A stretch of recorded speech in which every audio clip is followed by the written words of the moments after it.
আলহামদুলিল্লাহি রাব্বিল আলামিন আসসালাতু ওয়াসসালামু আলা সাইয়্যিদিল আমবিয়া ওয়াল মুরসালিন ওয়া আলা আলিহি ওয়া আসহাবিহি আজমাইন। আমাদের দেশে যখন সাধারণ মানুষগুলো ইতিকাফ করে, তো সেই ইতিকাফের মধ্যে তারা অনেক রকমের কুসংস্কার তাদের ভিতরে প্রকাশ পায়। এগুলো খুব সতর্ক থাকা দরকার, বিশেষ করে আলেমদেরকে তাদেরকে নিয়ন্ত্রণ করা দরকার। অনেকে ভাবে এটা যে ইতিকাফ করলে টোটালে কথা বলা যাবে না, একদম ঠোঁট চেপে রেখে দিতে হবে।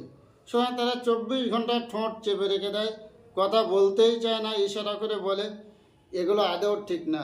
সমস্ত প্রয়োজনীয় কথা বলবে, অপ্রয়োজনীয় কথাবার্তা একটাও বলবে না। মসজিদে ইতিকাফ করবে, মসজিদে তারা তালিম দেবে, দর্শ দেবে, মসজিদে বসে তারা মসলা মাসাইল জিজ্ঞাসা করবে, শিখবে, শেখাবে, কোনো সমস্যা নেই। যত প্রয়োজনীয় কথা আছে সব বলবে, কেবলমাত্র অপ্রয়োজনীয় কথাবার্তা মসজিদে বলবে না। যেহেতু আল্লাহর ঘর, সেখানে ইবাদতের জন্য বসছে, কোনো অপ্রয়োজনীয় কথাবার্তা বলবে না।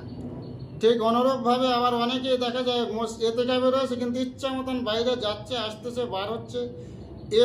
এক্ষেত্রে নফল ইতিকাফটুকু হবে, কিন্তু সুন্নত ইতিকাফটা হবে না। কারণ মসজিদ থেকে যখন বাইরে বেরিয়ে আসবে অপ্রয়োজনে, তখন ইতিকাফ অটোমেটিক কেটে যাবে। সুতরাং যারা ইতিকাফ করার জন্য মসজিদে অবস্থান করবে, আল্লাহ পাকের নৈকট্য হাসিল করার জন্যে, তারা অবশ্যই খেয়াল রাখবে যে অপ্রয়োজনে মসজিদের বাইরে কোনো অবস্থাতেই বার হবে না, এমনকি গোসল করতেও না। যদি এই গোসল করতে হয়, তাহলে সেক্ষেত্রে যখন ইস্তেঞ্জার জন্য বার হবে, সেই ইস্তেঞ্জা করতে বার হয়ে এসে ওই সময়ে শরীরটা ধুয়ে আবার মসজিদে চলে যাবে। গোসল করার জন্য আলাদা করে বার হবে না, বরঞ্চ ইস্তেঞ্জা করবে, ওই ইস্তেঞ্জার সঙ্গে গোসলটা করে মসজিদে আসবে, অন্যথায় ইতিকাফ কেটে যাবে। ঠিক অনুরূপভাবে যখন মসজিদে ইতিকাফ করবে, তো কারোর জানাজায় যাবে না। যে কাজগুলো নিজে ছাড়া অন্য করলে হয়ে যায়, সে সমস্ত কাজের জন্য মসজিদের বাইরে যাবে না, গেলে ইতিকাফ নষ্ট হয়ে যাবে।